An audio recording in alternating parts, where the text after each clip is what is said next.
अस्सलाम वालेकुम स्टूडेंट्स, उम्मीद करता हूँ आप सब लोग खैरियत से होंगे। तो वेलकम करता हूँ चैनल पर। पहली बार आए हैं तो चैनल को सब्सक्राइब कर लें, वीडियो को लाइक कर लें। इस वीडियो के अंदर हम करेंगे पाकिस्तान नेवी के अंदर टेस्टों के लिए प्रिपरेशन के अंदर इंटेलिजेंस के मोस्ट इम्पोर्टेंट गेस्ट पेपर्स। तो वीडियो का आगाज़ करते हैं। क्वेश्चन नंबर 1 सॉल्व करते हैं। अगर इस तरह का क्वेश्चन पूछा जाए तो आपने इसको किस तरह हल करना है। If 3 pens cost ₹45, what is cost of 7 pens. तो उन्होंने बताया है कि 3 पेन्स की कीमत 45 रुपये है, तो 7 पेन्स की कीमत कितनी होगी।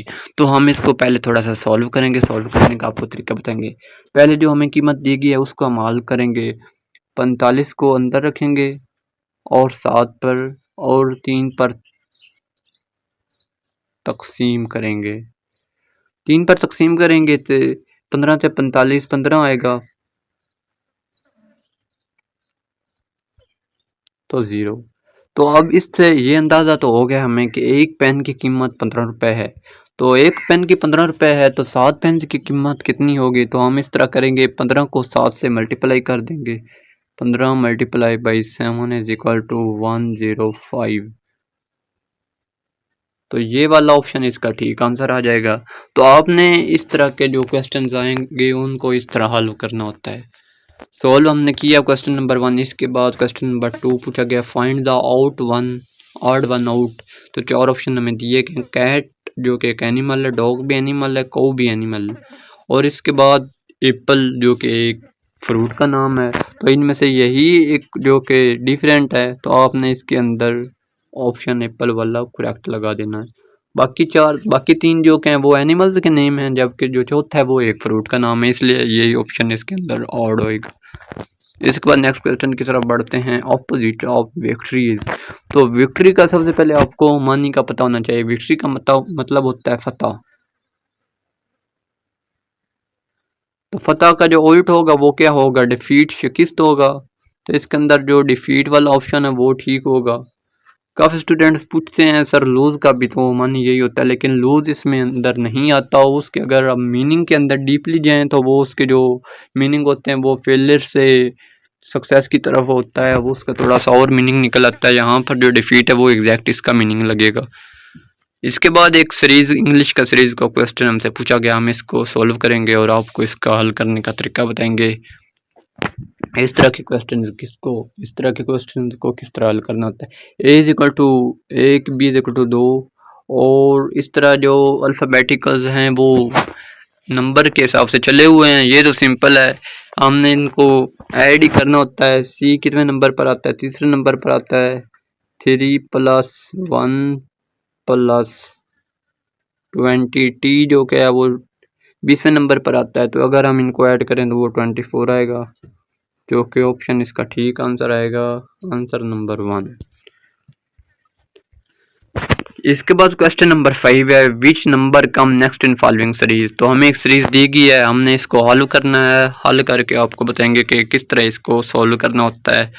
पहले हमें दिया गया है 2, उसके बाद 4, फिर 8, फिर 16, और इसके बाद सवालिया निशान दिया गया हमने किस तरह हल करना है। इसको आप देख सकते हैं 2 से उन्होंने मल्टीप्लाई किया हुआ है हर नंबर को। 2 को अगर हम 2 से मल्टीप्लाई करेंगे तो वो 8 आएगा, 8 को 2 से मल्टीप्लाई करेंगे तो 16 आएगा, और 16 को हम 2 से मल्टीप्लाई करेंगे तो वो 32 आंसर इसका आएगा। क्वेश्चन नंबर 5 का बी ठीक होगा। इसके बाद क्वेश्चन पूछा गया, इस तरह के क्वेश्चंस भी लाजमी आते हैं एक ना एक, तो आपने इसको किस तरह हल करना है आपको थोड़ा सा इसका भी आइडिया बताते हैं। Ali is older than Bilal. Ali Bilal से बड़ा है। तो अली और बिलाल ये 2 हैं। अली क्या है, अली बिलाल से बड़ा है, और बिलाल क्या है, छोटा है। इसके बाद क्या है, Bilal is older than Hasan. Ali बड़ा है, अली से छोटा कौन है, बिलाल, और बिलाल जो कि वो बड़ा है हसन से। तो इसके अंदर पूछा गया हु इज यंगेस्ट। तो यंगेस्ट की बात करें तो सबसे छोटा हसन ही आएगा, तो इसका ठीक आंसर बनेगा हसन। क्वेश्चन नंबर 6 का सी आंसर ठीक आएगा। आपको अगर इसका ना पता लगे तो आपने जल्दी जल्दी से इसको लिख कर थोड़ा सा अंदाज़ा लगा लेना है। लिखने से थोड़ा सा आइडिया अच्छा तरीके से आ जाता है। इसके बाद एक और इंग्लिश के कोडिंग का क्वेश्चन पूछा गया है, आपने इसको किस तरह हल करना है। इसको हल करने का भी जो मेथड है वो बहुत ही ईजी होता है। टेबल दिया गया, उसका कोड हमें दिया गया UBCMF, इसके बाद चेयर का कोड दिया गया और इसका हमने निकालना है। किस तरह निकालना है, देखने में तो बहुत ही मुश्किल लग रहा है लेकिन है बहुत ही ज़्यादा इजी।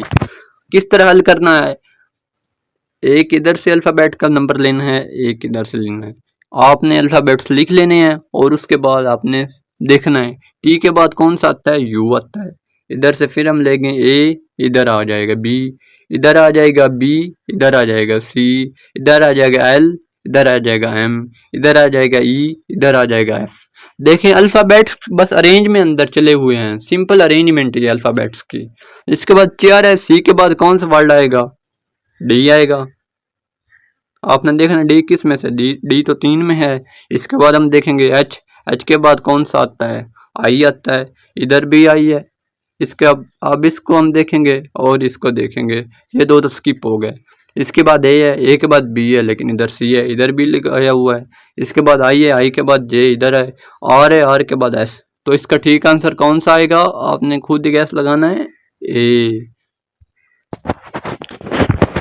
इसके बाद क्वेश्चन नंबर 8 है, इसके अंदर पूछा गया है 1 kg कॉटन और 1 kg आयरन, तो इनमें से वजन ज़्यादा किसका होगा। अगर 1 किलो कॉटन का हो और 1 किलो आयरन का हो तो इनमें से भारी वजन किसका होगा। देखो स्टूडेंट्स, इस तरह के क्वेश्चंस के अंदर ही तो स्टूडेंट थोड़ा सा कंफ्यूज हो जाते हैं। उन्होंने बताया कि 1 जो कि किलो है वो गंदम का है और 1 किलो जो कि है वो लोहे का है, तो इसके अंदर जो वजन है वो ज़्यादा किसका होगा। देखें वैसे तो वजन ज़्यादा आयरन का ही होगा, लेकिन अगर इधर उन्होंने बताया 1 kg दोनों के साथ उन्होंने लिखा हुआ है तो इसका ठीक आंसर लगेगा बोथ आर इक्वल, क्योंकि 1 kg है दोनों का है, तो इसका ठीक आंसर यही लगेगा। इसके बाद हम बढ़ते हैं क्वेश्चन नंबर 9 की तरफ। तो क्वेश्चन नंबर 9 भी बहुत ही सिंपल है। इसके अंदर आपने किस तरह हल करना है, इफ़ टुडे इज मंडे, अगर आज सोमवार है, then what will be days after 100, तो 100 दिनों के बाद क्या होगा। तो बहुत ही सिंपल है, आपने 100 को अंदर रखना है और 7 से मल्टीप्लाई कर देना है, फिर इसको हल करना है। हल करने के बाद जो भी डेज बच जाते हैं उनको आपने अरेंजमेंट लगाकर इसको सॉल्व कर लेना है। बहुत ही सिंपल सा मेथड है इसको भी हल करने का। इसके बाद हमसे पूछा गया सिनोनिम ऑफ रैपिड, रैपिड का मतलब होता है तेज, तो उसका सिनोनिम क्या आएगा, फास्ट, जो कि उससे रेलिवेंट हो। इसके बाद क्वेश्चन नंबर 11 है, इसके अंदर पूछा गया कैपिटल ऑफ पाकिस्तान, तो इसका ठीक आंसर बनेगा इस्लामाबाद। इसके बाद एक सीरीज दी गई है, हमने उसको सॉल्व करना है क्वेश्चन नंबर 13 के अंदर। इसको किस तरह सॉल्व करना है, सॉल्व करने का सिंपल मल्टीप्लिकेशन है। 12 multiply by 3 is equal to 36 और 15 multiply by 4 is equal to 60 आएगा, तो यही ऑप्शन इसका ठीक लगेगा, 60। मल्टीप्लिकेशन का सिंपल क्वेश्चन है।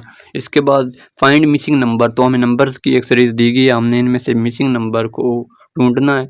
इसको आप देख सकते हैं 2 से मल्टीप्लिकेशन किया हुआ है हर वर्ड को। 7 multiply by 2 is 14, 14 multiply by 2 is equal to 28 और 28 multiply by 2 is equal to 56, जो कि ऑप्शन इसके अंदर ठीक है।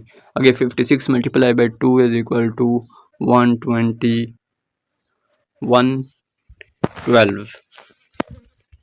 इसके बाद क्वेश्चन पूछा गया the opposite of cold, cold का अपन मैंने पहले भी बताया, जिसका भी सिनोनिम और या एंटोनिम या ऑपोजिट आपने लगाना हो, पहले वो आपको उस वर्ड की मीनिंग का पता होना चाहिए।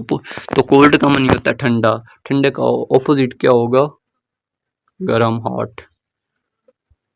इसके बाद अरेंज इन अल्फ़ाबेटिकल ऑर्डर, हमें दिए गए हैं 4 वर्ड, हमने इनको अल्फ़ाबेटिकल ऑर्डर के अंदर अरेंजमेंट देनी है। तो सिंपल क्वेश्चन है, आपने कंफ्यूज नहीं होना।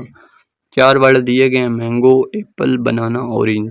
तो अल्फ़ाबेट्स के अंदर सबसे पहले एप्पल के लिए ए आता है, उसके बाद बी, फिर एम और फिर ओ। यही अरेंजमेंट आएगी। अगर आपके पास अल्फ़ाबेट्स होंगे तो आपने वहाँ से देख लेनी है, यही अरेंजमेंट होगी। आपने अरेंजमेंट देखकर जो नंबर 1 वाला वर्ड होता है उसी की अरेंजमेंट को आपने मद्देनज़र रखते हुए इस तरह के क्वेश्चंस को हल करना होता है। इसके बाद क्वेश्चन नंबर 17 है विच इज डिफरेंट। तो 4 में ऑप्शन दिए गए हैं sparrow, crow, parrot, cat. Sparrow चिड़िया, क्रो कौवा, पैरोट तोता, कैट बिल्ली। तो आप देख सकते हैं जो पहले 3 है वो परिंदों के नाम है जो कि उड़ने वाले हैं, जबकि चौथा वो जानवर का नाम है कैट बिल्ली। तो इसके अंदर वही ठीक ऑप्शन आएगा। बाकी 3 परिंदे हैं और ये एनिमल का नाम है और यही इनमें से डिफरेंट होगा। If 1 minute is 60 seconds then 3 minutes how many seconds. Simple है, 3 multiply by 6 is equal to 180। इसके अंदर ठीक आंसर आएगा। इसके बाद इस तरह की मैंने कल भी एक अपनी जो वीडियोस के अंदर सीरीज़ के अंदर इस तरह के क्वेश्चंस किए थे, आपको फार्मूला बताया था। तो आप बताएं इसके अंदर कौन सा फार्मूला लगेगा। आपने कमेंट सेक्शन के अंदर हमें कमेंट बताना है कि इसके अंदर कौन सा फार्मूला लगेगा। जो भी स्टूडेंट बताएंगे हमें पता चल जाएगा कि उनकी तैयारी बहुत ही अच्छी होगी। तो आपने हमें इसका जो कि जवाब है वो कमेंट सेक्शन के अंदर बताना है कि इसको किस तरह सॉल्व करना है और इसका ऑप्शन और इसका जवाब किस तरह आया है। ये हम सॉल्व नहीं करेंगे। इसके बाद हम नेक्स्ट क्वेश्चन की तरफ बढ़ते हैं। Which word is verb. तो इसके अंदर वर्ब कौन सा है। ईट, चेयर, बुक, टेबल।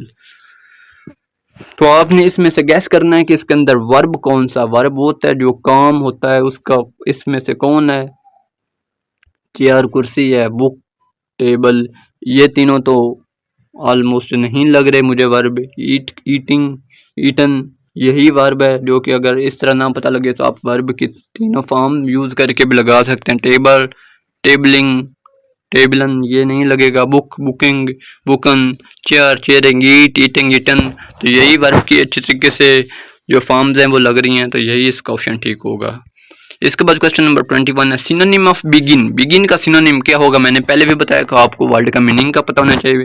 बिगिन का मतलब होता है शुरू, तो इसका सिनोनिम क्या होगा। स्टार्ट।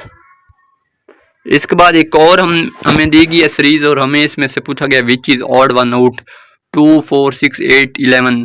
तो 11 ही इसमें से ऑड वन है क्योंकि बाकी जो कि वो इवन नंबर है 2, 4, 6, 8 वो इवन नंबर है, जबकि जो 11 है ये ऑड या नेचुरल नंबर है जो कि उनमें से डिफरेंट, और वही इसमें से ठीक आंसर लगेगा। इसके बाद question number 23 national language of Pakistan. तो पाकिस्तान की कौमी ज़बान कौन सी है। इस तरह के एकेडमिक के अंदर पूछे जाते हैं। तो इसका आंसर उर्दू है जो कि पाकिस्तान की कौमी ज़बान है। If you multiply by any number by 0 result will be. तो गाइस इस तरह के क्वेश्चन आपसे पूछे जा सकते हैं। तो सिंपल सा क्वेश्चन है, तो इसका ठीक आंसर ये दोनों हो सकते हैं। नन भी हो सकता है और 0 भी हो सकता है, लेकिन नन थोड़ा कम होगा, ज़्यादा ऑप्शन इसका 0 आएगा। जो क्योंकि किसी भी चीज़ को अगर हम 0 से मल्टीप्लाई करेंगे तो उसका ऑप्शन 0 ही आएगा। तो आज के लिए इतना ही, मिलते हैं नेक्स्ट वीडियो के अंदर। तब तक के लिए अल्लाह हाफिज़। जो हमने आपको एक असाइनमेंट छोटी सी दी है, आपने उसको सॉल्व करके हमें कमेंट सेक्शन के अंदर लाजमी बताना है। हम आपके कमेंट्स का वेट करेंगे। मिलते हैं नेक्स्ट वीडियो के अंदर, तब तक के लिए अल्लाह हाफिज़।